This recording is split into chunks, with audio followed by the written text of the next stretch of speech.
Nah, sekarang adalah cara kedua menentukan KPK, kelipatan persekutuan terkecil.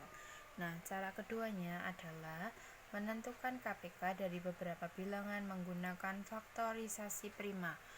Perlu digarisbawahi bahwa faktorisasi prima kita akan menggunakan pohon faktor.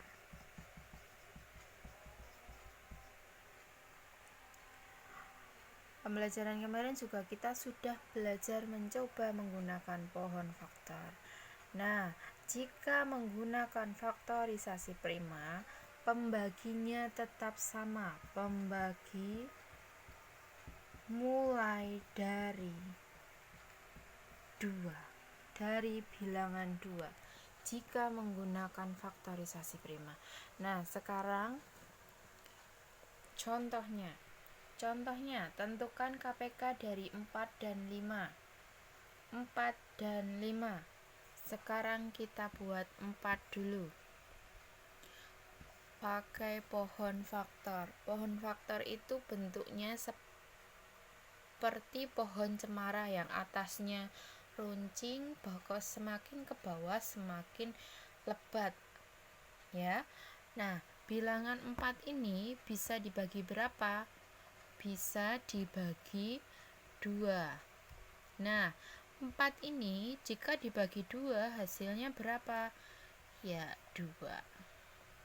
Nah, sudah kan? 4 sudah selesai, masih bisa dibagi lagi atau tidak ini? Tidak bisa. Nah, sekarang jika kita bilangan 5.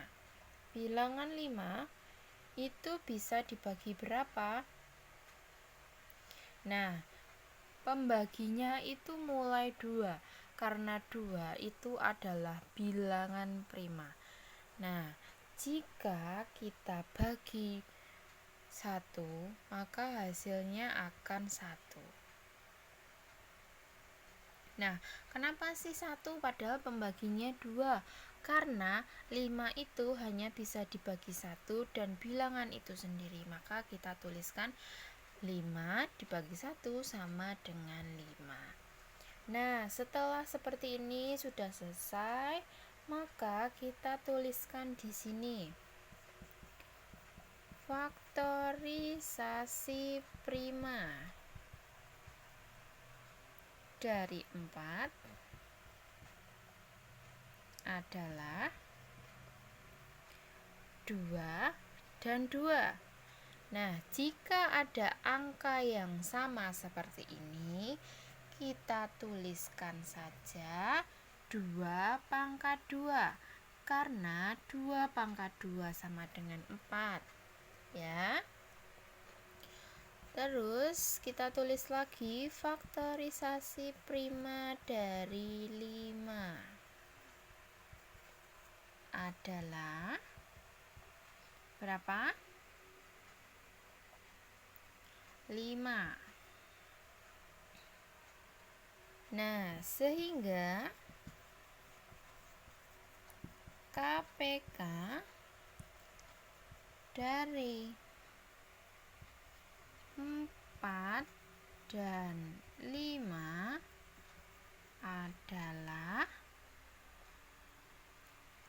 2 pangkat 2 kali 5.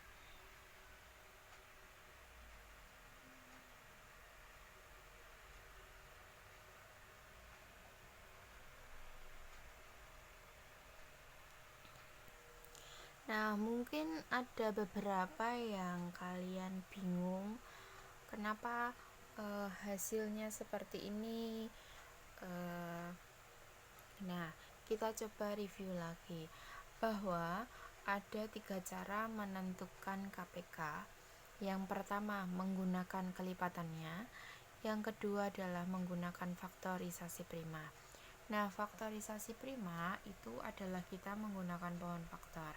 Pembaginya mulai dari 2 karena bilangan prima itu mulai dari bilangan 2. Nah, di sini sudah jelas bahwa kita mulai dengan bilangan prima 2.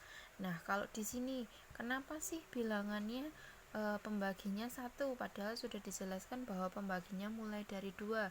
Karena 5 itu adalah faktor prima. Faktor dari 5 itu adalah 1 dan bilangan itu sendiri. Bilangan itu sendirinya 5. Jadi kita tuliskan seperti ini. Mengerjakannya seperti ini. Nah, setelah kita selesai dengan pohon faktor, karena ada 2 bilangan, berarti pohon faktornya ada 2. Terus kita tuliskan seperti ini, bahwa faktorisasi prima dari 4 adalah 2/2. 2 pangkat 2, karena 2-nya di sini double. Nah, jika ada double, kita menuliskannya dengan pangkat. Jika 2-nya di sini 3, berarti 2-nya pangkat 3. Nah, faktorisasi prima dari 5 adalah 5. Kenapa hanya ditulis 5? Karena di sini faktor dari 5 itu hanya bisa dibagi 1 dan 5. Jadi kita tuliskan 5. Setelah kita tahu bahwa faktorisasi prima dari 4 adalah 2 pangkat 2 dan faktorisasi prima dari 5 adalah 5, terus kita tuliskan sehingga KPK dari 2, dari 4 dan 5 adalah 2 pangkat 2 kali 5. Sudah selesai. Nah, ini adalah cara kedua.